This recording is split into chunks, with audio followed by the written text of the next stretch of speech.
So the very next game, I played Wesley with the white pieces, and it turned out this time there were no more Sicilian surprises to be found, and he played the Berlin, which I sort of expected, but I didn't really know what to do against, because in reality very few people do. D3, so I went D3, Bishop C5,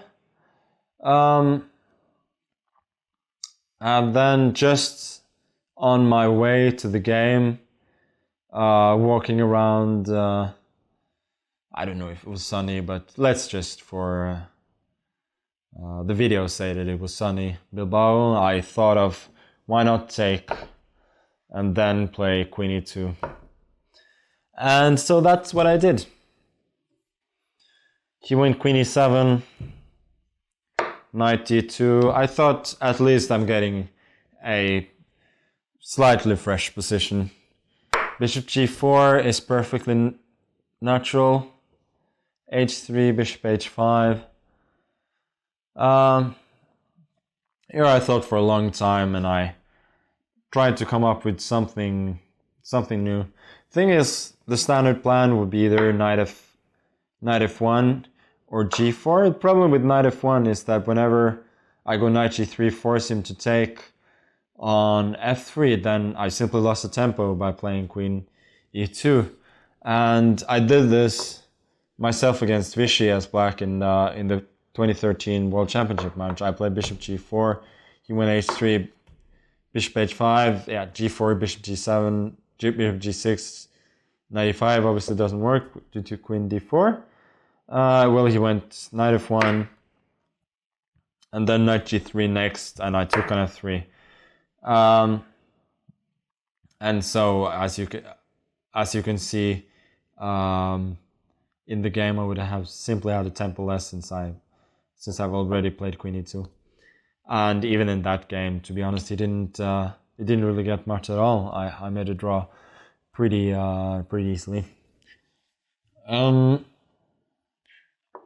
So in our game, I decided that I should come up with something new.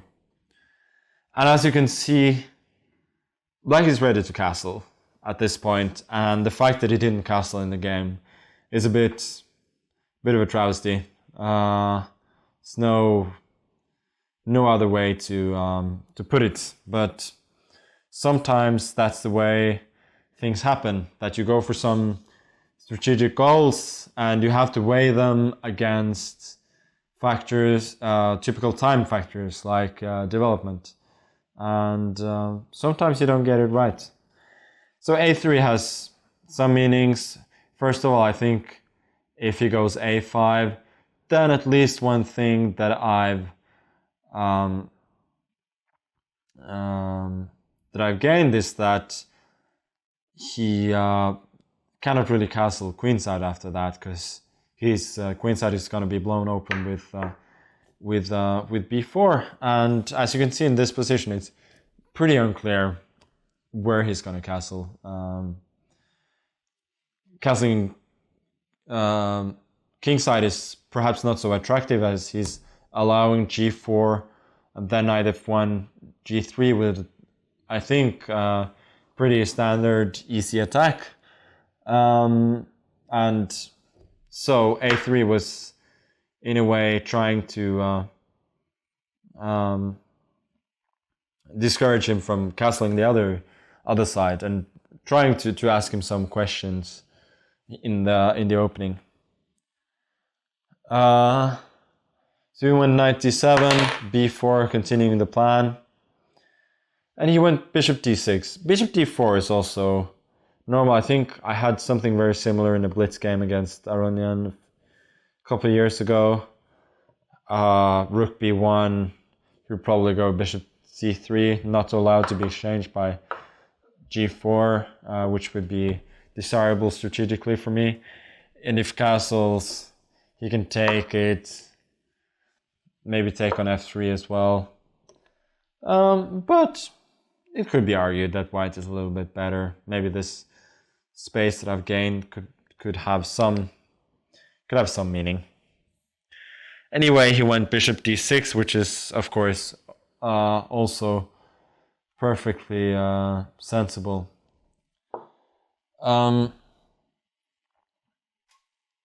Knight c4, f6, knight e3. Now this is one of the points of going a3, b4, is that e3 is available. Otherwise he would just chop that knight off, I think, and he would be absolutely fine. But now, asking me some questions again, knight is coming to f5. So I've, as far as I can remember, I was pretty happy with my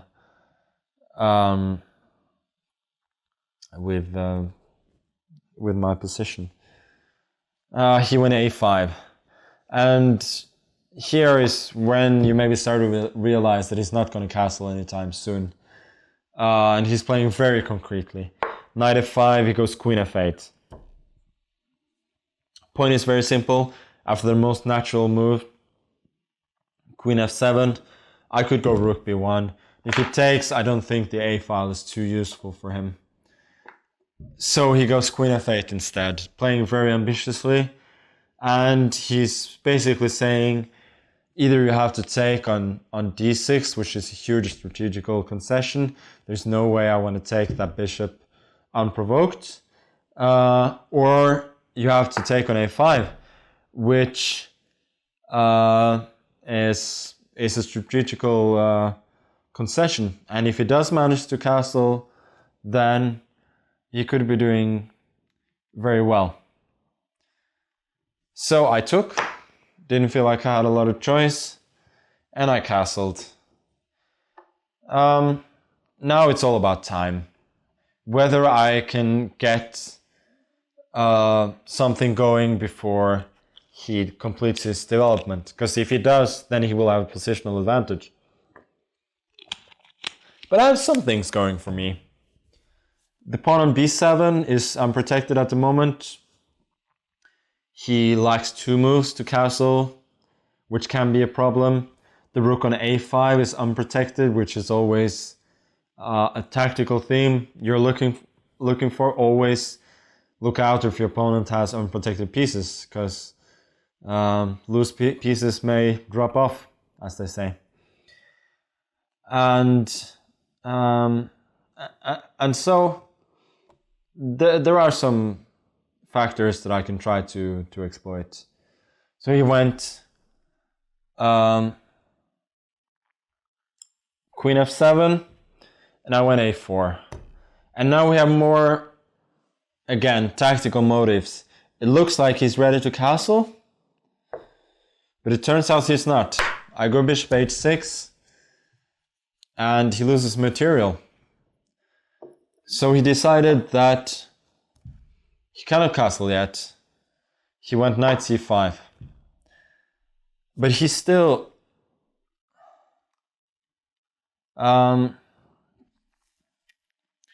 doesn't really threaten to castle, because knight e6 doesn't actually protect the pawn on g7, because I'll just take it and then I'll have the fork.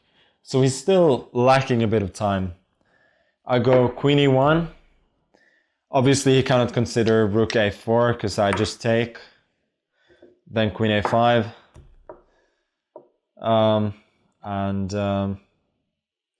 He's gonna lose material. So the point of this is twofold. I attack the loose piece that you should always look for, and I am freeing up the knight on f3. And it can go in both directions, to be honest. It can go to h4, then maybe take it, go to f5, or go f4, or I can go to d2 and c4. It's both looking pretty attractive. He went b6. Now that I've got a bit of a target, here I want to go knight d2. I want to drive that rook away, and then I want to either play for f4 or I want to go a5. And it's clear that because of my continuing threats, it's not going to be able to castle very soon. So I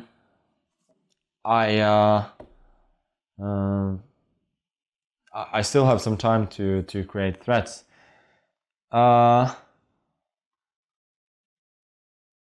Here, so he took on a4, which is quite logical. But now I got knight c4, and obviously if he takes, I have taking twice on d6, winning the queen on f7, and well, king d7 doesn't work because I just take on a4, and then I take on d6 with either knight and queen b4, attacking too many of his pieces. So it's quite clear that he has to move the bishop, but where is not so obvious. Bishop e7 is possible, but it's very, very clumsy. And bishop f8 is possible, but then you start to think about, well, he was ready to castle 5-6 moves ago, and now he's not ready to castle, which clearly means that something has gone a bit off the rails for him. Well, he has won a pawn, but it's a long way from having any real fun. Sorry, the pawn is on b6. And well, this game, again, the theme is attacking without sacrificing material. I have sacrificed the pawn, but I think most people would agree that I have such a big initiative here that I'm not too unhappy. So he went bishop f8. Probably bishop e7, although it looks very awkward, is what he should have done. I could go bishop e3. And now, once again, he has a very difficult choice. If he takes on a1, castles, once again bishop h6 is happening. So he cannot really do that.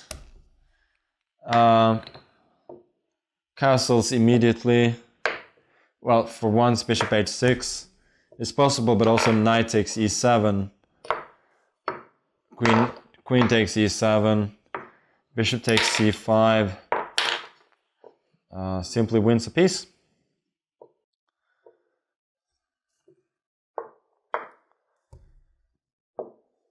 So he actually has to go king d7, which is really not a move you want to make. I could take on a4, and I could go f4 with a very nice initiative. I also have other tactical options here, like taking on b6, but I wasn't really sure that it was working. So I probably would just have taken and then f4, and I felt like in a practical game I must be doing brilliantly, even though his position may be quite defensible. Anyway, he went bishop f8. But now it's very difficult for him. It's not clear what weaknesses he has, except that my pieces are so active. His bishop on h5 is a bit out of play, and his king is still in the center. So I'm really breaking through here by brute force.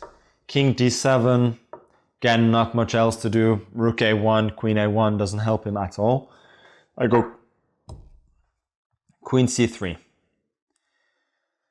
And here I have a very simple threat, which is to take on b6. cb6, then bishop c5, and now that my queen is no longer on e1, rook a1 opens up the threat of rook a7 with an immediate win. And it's far from obvious how he's gonna defend against this threat. He can take on c4, which I feel like is the most obvious move. Then my rook is still very active on a1. If he takes on e4, I can do this. g4, bishop g6. I could go c5, I could go rook fd1. He's still not developed. Bishop b6 is a huge threat. Bishop b6, by the way, didn't work so well on the previous move because of taking on f5 and then taking on c4. But just rook fd1 is massive for white. Which is, again, not surprising considering all my pieces are in play, and he's still playing without the rook on h8 and the bishop on f8. Bishop on f8 and rook on h8.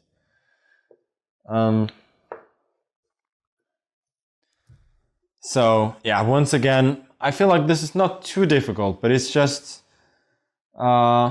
such a good feeling. Attacking with not sacrificing anything. Once you get these positions, yeah, it's really the best feeling you can have in chess. Just attacking, no risk, all just natural moves flowing.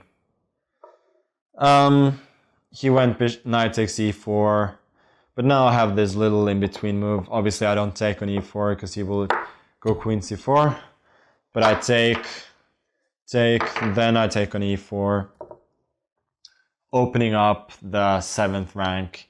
If he takes on a1 again, rook a1, he's completely defenseless.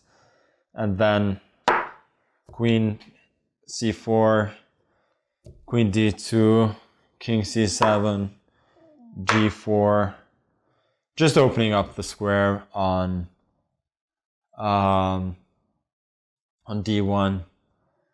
and bishop g6 he played rook fd1, and he just resigned because queen d8 is or queen d7 are unstoppable threats. So I guess the lesson from this game is you should castle pretty early on, and sometimes delaying development in order to attain some positional goals can be profitable, but very often it's very risky, and most of all it forces you to play so precisely later on that it's just not something a lot of people want to do. And you can see from this game that Wesley So is a very good player, so he feels like he can break these rules from time to time because he's so good that he knows when to break them and when not to break them, except sometimes even he gets it wrong. Like in this game, he couldn't really balance development and positional things. And I'm actually pretty proud of this game for playing very energetically.